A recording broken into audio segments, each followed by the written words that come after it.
Hello everyone, and today we're going to practice the bookkeeping transaction practice assessment 2 from the AAT website, and we're going to do all the tasks we have for the practice assessment 2.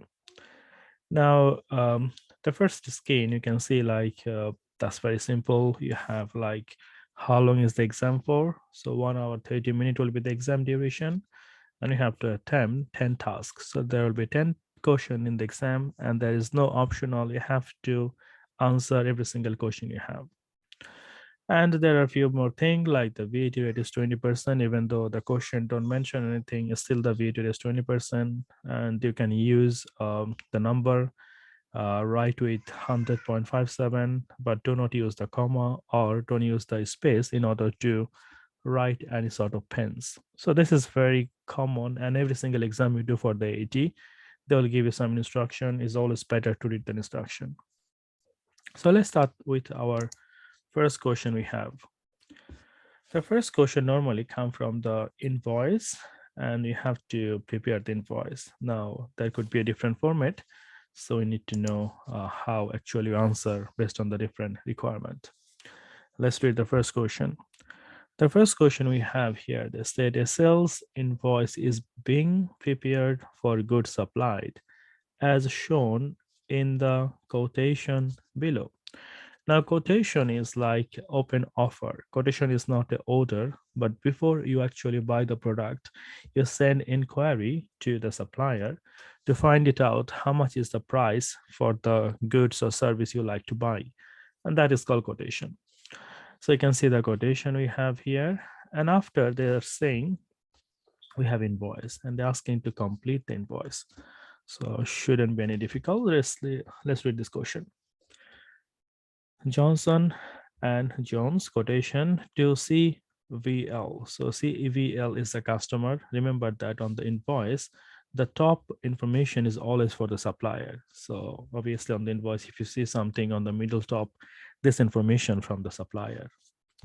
Then we are pleased to offer our quotation for the goods as follow. So they are saying if you buy 2000 units of product L29, the price will be 31.35 for 30. So that means for every 30 unit, the price will be £31.35.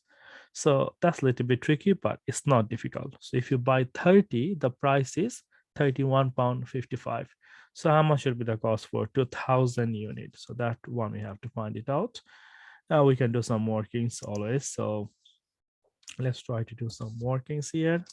So it said if you buy 30, the cost will be 31.50. So how much will be for the 2000 unit? So I can do either way. 2000, we can say 2000 divide 30, and we can multiply actually how much is for the per 30 unit, that is 31.35. So all we have to do, we have to take the 2000 in consideration. So let's do that. 2000 divide 30, because for every 30 the price is 31.35 times by 31.35, and that will give us 2090. So this is my list price before the discount. It's a very simple calculation. After that, they said the VAT, how much will be the VAT? So we need to times 20% to get the VAT. So times 20%. So it shows VAT 418. And if we added this two, that will give us the total. So it's not very difficult one. So let's try to complete that now. So 2000 unit product L29, and we are saying it will be 31.35 for 30. So that will give me the cost 2090. And the VAT is 20% on that. So 20% will be 418. The workings you all already done on the top. And if you added this two, that will give us the total. That is 25.08. That's it. So it's quite simple calculation. Let's move to the next one. The next one we have here on the bottom, they said a record the invoice in the appropriate daybook. So of course it is a sales, so we're going to record on the sales daybook. Remember, in the sales daybook, we only record the credit sale.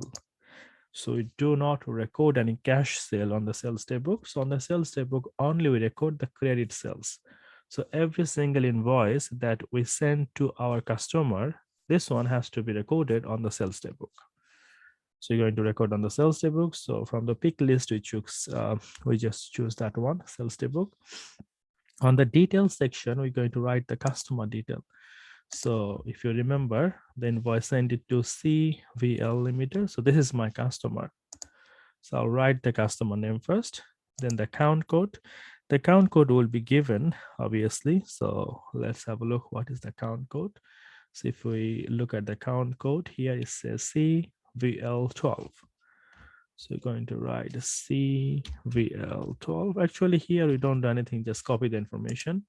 Then we write the total. Total is 2508 that we have done here.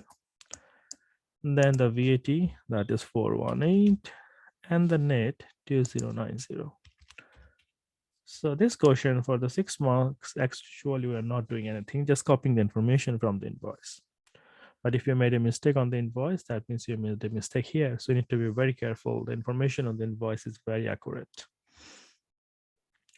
The next one we have here, they are saying Johnson Jones considering to offer customer a prompt discount 2% for payment within 10 days. So this company is thinking if any customer pay within 10 days, they will give 2% additional discount. So that's fine. So if the customer can pay me within 10 days, I'll give 2% additional discount. What would be the amount CVL Limited would pay to settle invoice in A if they paid within 10 days and take the prompt discount? So they're asking the total amount is this. So if the customer pay within 10 days, and if they like to take 2% additional discount, how much they have to pay? So they'll pay 2% less. So either we can minus 2% from here, or we can multiply by 98%. Both will give us the same result. So you say 2508 times 98%, because 2% is the discount. So it will give you the same figure, or you can minus 2% from there. It will take some more time from you. I always prefer to multiply with 98% because it will save you time in the exam. So 2508 times 98%, and that will give you 2457.84. So 2457.84. And that's it for the next one. So I'll move to the next one. Let's have a look what we have for the next question.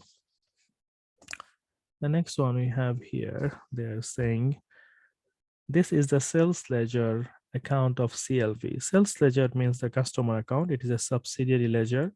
It will represent the customer balance. So how much is outstanding from which customer? Then it says CVL is one of our customers. So he is our sales ledger. And this is the debit side. This is the credit side. So you can see here, they are saying, always remember this like a T account. And the left-hand side is the debit side. Right-hand side is the credit side. So if we expect any money from the customer, it will be coming to the debit side. If the customer paid anything, or if the customer returned, or if the customer receive any discount, that will reduce his balance. It will come to the credit side. So remember that. So the debit side will increase the outstanding balance, and the credit side will decrease the outstanding balance from the customer. So you can see here, the opening balance was this. Then after that, the customer buy from me again this. So he buy 4 times, and he returned to me credit note 398. So that's the return. And after he paid some money to my bank, that is 1048. On the other hand, the remittance advice is all about when the customer paid any money to you, the customer sent you an email and mentioning that I have paid you for this invoice. So letting you know for which invoice you make the payment is called remittance advice. So on the remittance advice, we can see they are saying they paid the invoice for 390, then 3225, and 23rd of February for invoice number 1270. So 1270. But here we can see our invoice amount was 3525, but he actually paid to me 3225. So we need to know why he's paying. Is there any credit note he take away? Then 28th of February, he paid for 2978. So you're happy with that. Let's read the requirement now.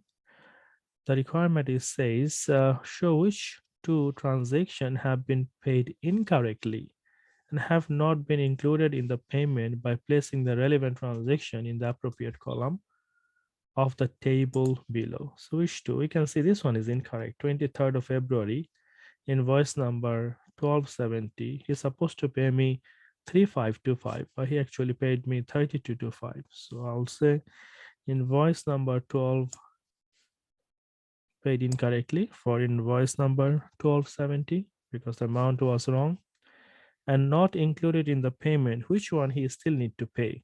So he paid for 3 invoice. So you can see 390, this one he didn't pay anything for the 1118, isn't it? This invoice number 1252, the amount is 1118. He didn't pay for that at all. So he said 1252. This one he didn't include it at all on the remittance advice because he didn't make the payment for that.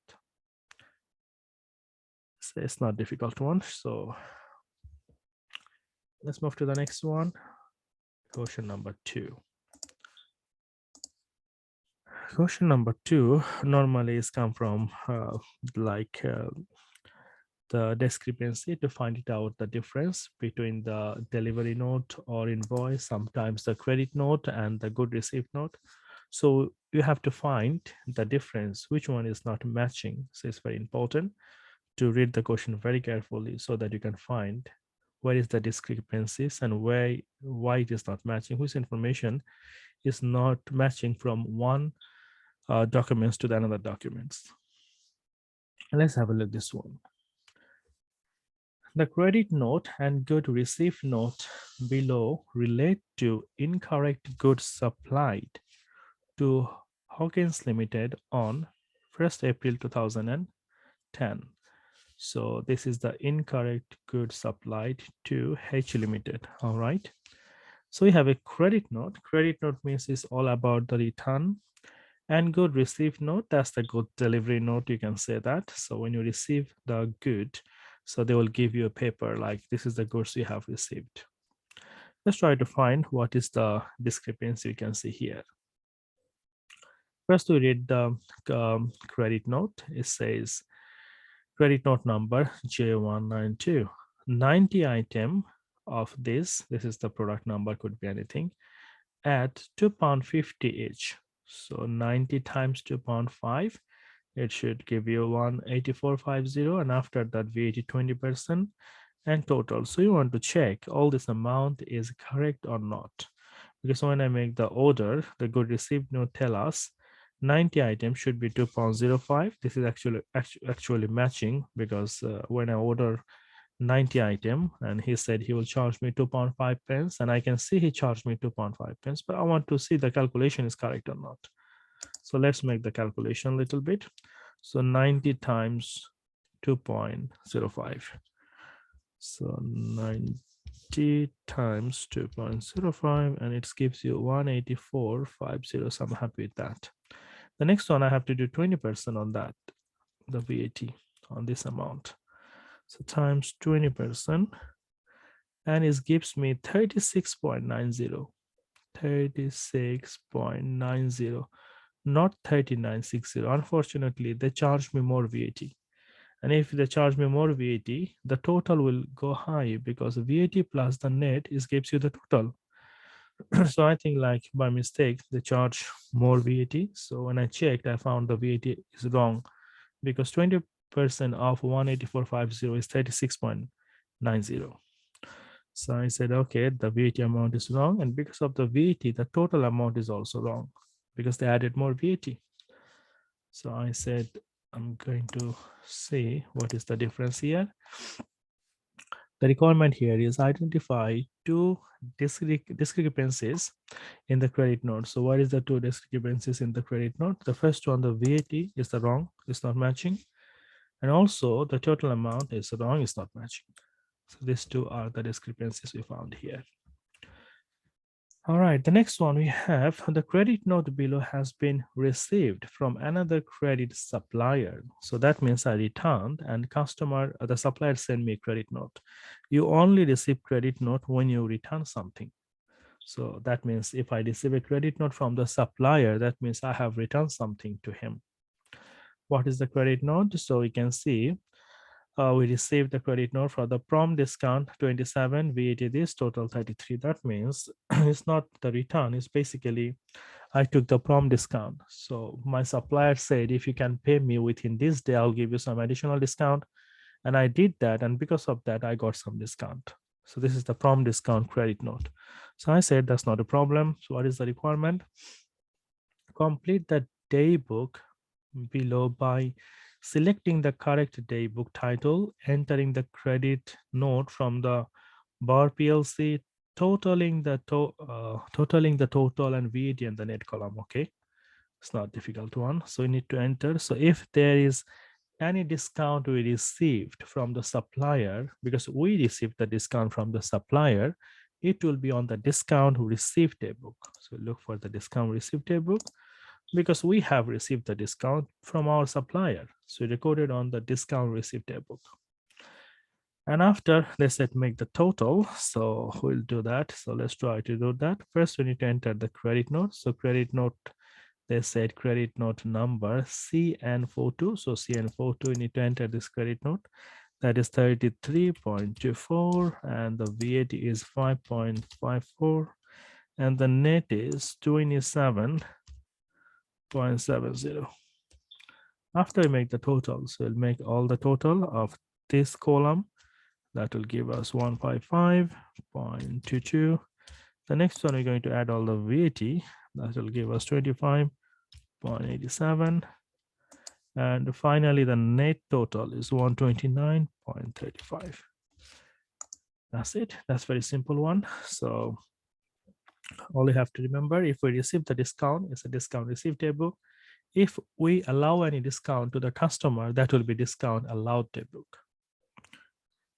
All right, let's move to the next question. We have question number 3. Question number 3 is always again with the discrepancies. We have to find the difference between the statement of account and our record. So for example, the statement of account sent by the supplier. So supplier sent a statement of account like a bank statement, and they tell you everything like this month you buy all of this from us and you paid this amount and you still have to pay this amount of money. So obviously, like, look at the statement of account, you can see how much is the balance due. For example, from this statement of account, we can see the question is asking for the balance 1042. So they said starting from the June, and at the end of the June, the supplier asking is still £1,042. But obviously, even the supplier asks me any amount, I do not pay until I check with my record. And obviously, I have a record for the same supplier. So I have a purchase ledger. So I always check my purchase ledger and to see is everything is correct, the supplier asking for. Maybe a supplier didn't update his account, maybe supplier asking more money. So I don't pay until I check my record. So let's read this question first. They said Jack PLC has received a statement of account below from a credit supplier that offered 2% prom discount. So they offer 2% prom discount for a payment within 14 days of the date of the invoice. So if you make the payment within 14 days of the invoice, you'll get 2% additional discount.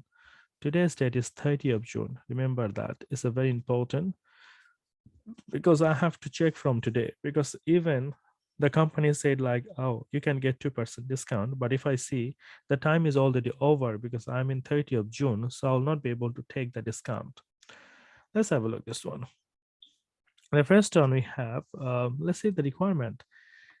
Place a tick next to the three transaction in the statement of account from which prompt discount can be taken. So they're asking find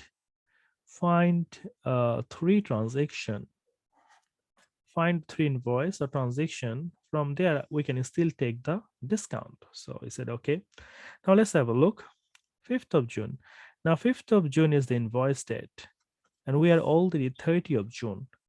And the question said we can only take the prompt discount if we can make a payment within 14 days. So from 5th of June, if I added another 14 days, that gives me 19th of June, but we are in already 30th of June. So this time is over. We'll not be able to take a discount for this invoice number 1546. We said, no, not that one. Then 13th of June, 13 plus 14 days is still, it is less than 30th of June, because 13 plus 14 may be 27th of June, but we are already in 30th of June, so we'll not be able to take a discount for that invoice. 14 plus 14, 28 June, we cannot take it because we are in 30th of June. 15th of June again, 29th of June, we cannot take. Now 17th of June, 17 plus 14 days. And that's look like it will be like July, 2nd of July something. So 15 plus 16 is the 1st of July. So if I have 1st of July, from 17th of June, if I added 14 days, so if I can make the payment by 1st of July, still I will be able to take the prompt discount 2%. And I am in 30th of June. That means I still have 1 days to take the discount. So I said, yes, if I like, I can take this discount because still I have 1 day left. The next one, 18 June, yes, this one will be 2nd of July. So still I can take the discount because I have 2 days. And 29th of June, from there, if I added 14 days, it will be like 12th of July. So still I have time for that. So these three, still I have time to take the prompt discount if I like. So very careful of this sort of question. It's a very tricky. So you need to read the question very carefully and understand the question so that you can have the right answer. All right, let's move to the next one. The next one is says, this is the supplier account in the purchase ledger. Okay, so purchase ledger is all about my record for the supplier. So I have a supplier and his name is Osborne Limited. Okay, that's fine. So you can see here we have a credit side. So this is all the money you have to pay. So that's my T account. And that's my credit side. That means it will increase my liability. So I buy from the supplier all of this. And I have to pay for that. And I already returned something that is 125 I returned. So I'm not going to pay for that. And I already paid some money from my bank, 3457. So that will reduce the balance. So what I'll do, I'll add everything and I'll minus the debit side to find how much I still need to pay to my supplier. Okay. Let's look at the requirement first. Check the supplier account against the statement of account A to identify the two difference. Okay. So they're not asking to find the balance. Actually, they're asking what is the difference between these two? Is there anything is not matching? So let's try to see what is supplier asking and what we have record for them. Is there any discrepancy or is there anything is not matching? So let's try to see that. The first one you can see here, we have opening balance. After we have invoice number 1583. That is 198, and we can see this is there. I said we are happy with that. And then we have the next one, we have 6378. We can see, yes, we can see it there. And then we have a 761. We can see it here, yes. 3116, yes, it is match. 642, yes, it is match. 1042, it is match. So on the supplier statement, we have a 1546. This one, invoice number. This one I don't see on my record. 319. It's not on my record. That means this is not missing. So I'm going to say this is missing. 1546 invoice number. And also look at the debit side now. So I said I return 125. And bank 3457. So there is nothing for the bank here, so I don't have to worry about that. Now look at is there any other invoice that on the statement of account or the amount. The next one they said, is there any amount it doesn't match? Let's have a look. So the first one they said, transaction missing from the supplier account. So we already found that invoice number 1546. The first one is not matching. 1546 is not matching. So you're going to say that here.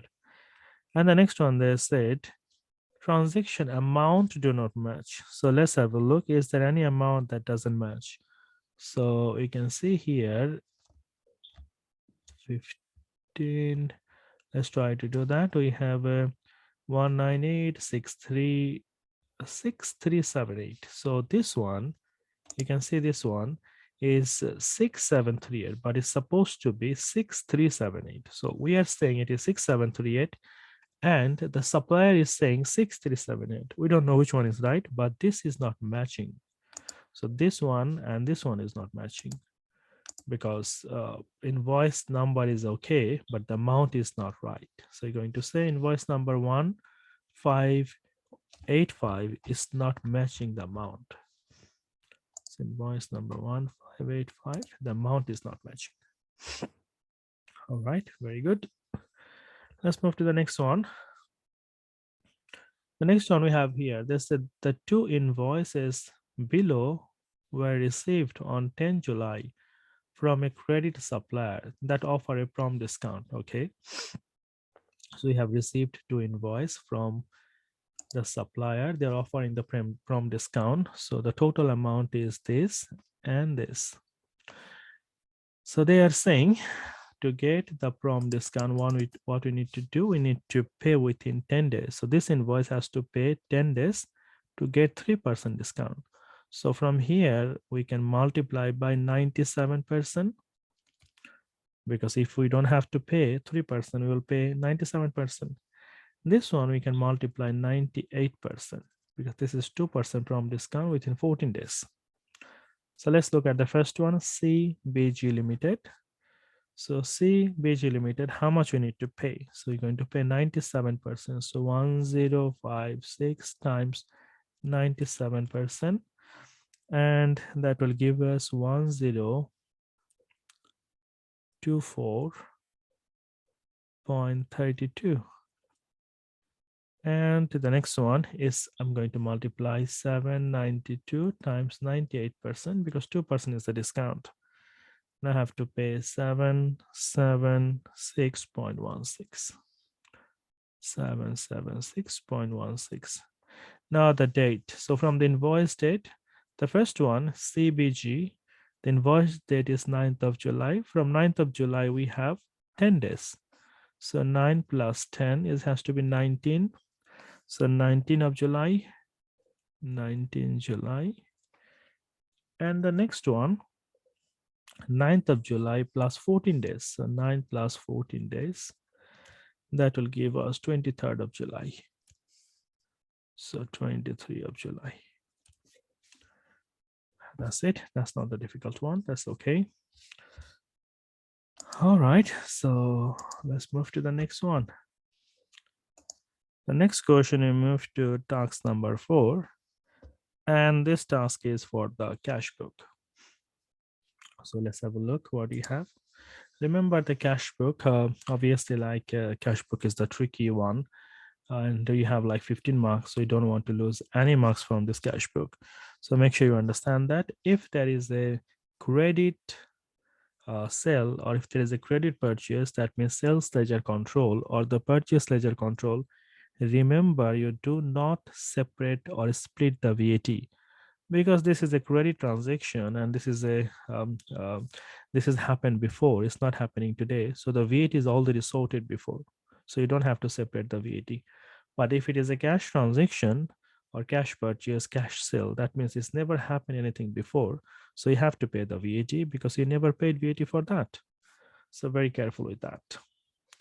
So you can see we have here, there are 3 amounts below has been paid. So 3 amount already paid to the supplier and ready to enter in the cash book. So 3 payment, checkbook stub. Check stub means money will go from the bank. So remember, if you paid from the check, this is cash. So if you paid from the check, that means it's a bank. So if you paid from the check, money will go from the bank. So I said bank. So you're going to record this amount on the bank column, but this is a cash, the 391. So this will be on the cash because it's a cash receipt. This receipt doesn't mean that you receive the money. This receipt means when you make a payment and they will give you a receipt. For example, if you go to Tesco and you buy something and you pay the money and they give you the white receipt, they say that's your receipt. So this is the receipt. And it's a cash book credit side. So it's very clear. Cash book credit side is all about how much money you paid because we have a cash book two side, debit and the credit. Cash book debit side is all about money in. Cash book credit side is all about money out. So we said, okay, so let's try to do this question. The first one we have that we paid from the bank, and the amount is 673, and the person name is Sandhu Supplies. So let's find him, Sandhu Supplies, and we pay by check. So that means money will go from the bank. We record on the bank 673. And this is my, I don't know, this is my purchase ledger or my cash purchase. So I have to read the question very carefully. Sandhu Supplies purchase ledger account. Remember, if it is a purchase ledger account, that means it's a credit purchase. Purchase ledger account means it's a credit purchase, and that means I'm not going to split the VAT. The full amount will come to the trade payable, 673. Full amount will come to the trade payable. There is no VAT because that's my purchase ledger. That's my credit purchase. I done this purchase before, so I already sorted out the VAT before. It's not happened today. The next one we have a pen limited. Find the pen limited. And the pen limited also money paid from the bank. So check. So write on the bank column. And also you can see this is a purchase ledger account. That means 299 is my old transaction, previous transaction. So I don't have to do anything with the VAT. So trade payable. Finally, you have a cash receipt, and this one it says from Corso Limited. So CORSER, Corso Limited. And this one is cash. Question said is a cash receipt. So we record on the cash column, not on the bank. So 390 cash column. But the question also mentioned including the VAT. That means the VAT is inside. Inside of the 390, there is a VAT. Now we have to separate the VAT for this one because it is not a purchase ledger and we never paid VAT for that before. So we have to pay the VAT now. And if the VAT is inside, we know the formula how to take it out. So 390 divide 6. And you already know why divide 6, because 20 divide 120, it means the fraction of 6. That's why it is easy to do. Divide by 6, it will save you time. So 390 divide 6, it will give you how much is the VAT is 65. So we'll say 65 is the VAT. And the difference between 390 and the 65, that will be the cash purchase. The difference is 325. So total cash you paid 390. Out of 390, 65 you pay for the VAT and 325 you paid for the cash purchase. So after that, all you have to do, you have to make the total. So 390, total bank 2958, VAT 65, total trade payable 972, and the cash purchase, that is 325. And that's it. That's not very difficult one, but this question will be in the exam definitely. So you make sure you revise the cash book very well. All right, move to the next one, task 5. Normally task 5 is always from the petty cash, but it could be something else as well, but normally it is always from the petty cash. Now let's read the first one. An organization keeps an analytical petty cash book. On 30 August, there was one final petty cash payment for the month to be recorded in the petty cash book. An amount of 31.74, including VAT, had been paid for advertising expense. Okay, so including the VAT. Again, we know that if the question said including VAT, all you have to do, you have to divide by 6 to find how much is the VAT. So 31.74 divided by 6, and it will give you the VAT amount 5.29. So 31.74 minus 5.29, it will give you the net 26.45, because net plus VAT is the total. All right, so it's not that difficult to one. So we understand that if the VAT is inside, we have to divide by 6. If the VAT is excluding or plus, we have to add 20%. Before the petty cash payment in A was recorded, amount total 29.63 had been entered into the advertising expense analysis column of the petty cash book. Okay.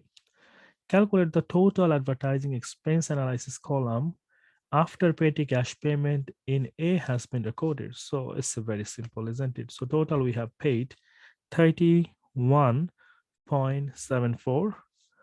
So 31.74, 1.74 plus, now they are saying we have 29.63. That was the opening balance before. And that was total had been entered in the advertising analysis column on the petty cash. So we already have this one. So 29.63 was 26.5445. So that will give us 56.08. 56.08. So remember this one. Obviously, like this question, they're asking, before we recording this one, net. Remember the petty cash actually for the advertising here is 26.45, not 31, because inside of the 31.74, there is a portion, 5.29 is a VAT. So VAT will be not part of that, so you don't consider that. So you have to take only that. And the next question said, like, before you enter this information on the A, that is 26.45, we already have some advertising expense that we already entered, that is 29.63. So how much will be the total? So if we already have 29.63 plus 26.45, and that will give us 56.08. Do not take the VAT here. The VAT goes to HMRC. This one have no relationship with the net figure. Number C is asking, after all August petty cash payment has been made, an amount of 46.78 was left in the petty cash float. Okay, so on the petty cash box, you have how much left? 46.78. This agreed with the total of the payment now recorded in the petty cash book, which was 183.22. On 31st of August, that is at the end of the month, petty cash float was topped up 270. So you put another 270. Okay. So they're asking what will be the entry in the petty cash to record this transaction. So the first thing you withdraw this money from the bank. So we need to say cash from the bank. So say cash from the bank, because obviously if you take any money topped up, if you take the money from the banks, obviously cash from the bank. Otherwise, you cannot top up the petty cash box. And obviously, all the petty cash money we have in the box, this is our debit, because this is asset. And now we have to see how much will be the amount. Now, from 270 that we topped up. Now, before I already have some money, isn't it? So we need to say already I have. They said 46.78 was left in the petty cash. So this one was already have. So I said 270, that is a total make in the petty cash box now, 270. And out of 270, we already had 46.78 from before. So actually I took I took from the bank how much? 223.22. So from the bank, I have would withdraw 223.22. Remember that this is 270 and this 270, they are saying two, top two. That means total 270, not they withdraw 270 from the bank because they make total 270. Now out of total 270, we already have 46.78 on the box. So you only need to withdraw from the bank 223.22. And that's the asset, that's a debit, because if any money come to the petty cash box, that's our asset.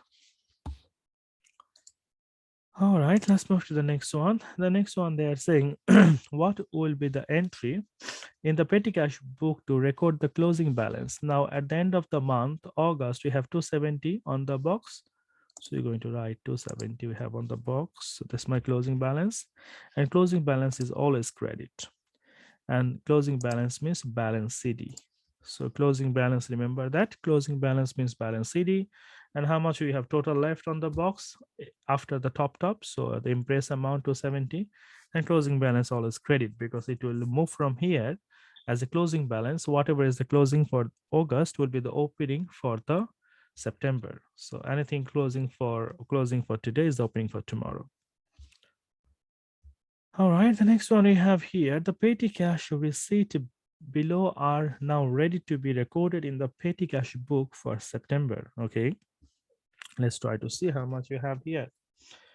We have a Henry, and we have a Faye, and we have a Jadon. Okay, cash receipt 82, cash receipt 228. The amount replacing glass office 36.70 plus VAT. If there's a plus VAT, remember that. So this is the VAT is separated. So you don't, the VAT is not inside. Plus VAT, that means the VAT they show separately. You don't have to do anything with the VAT.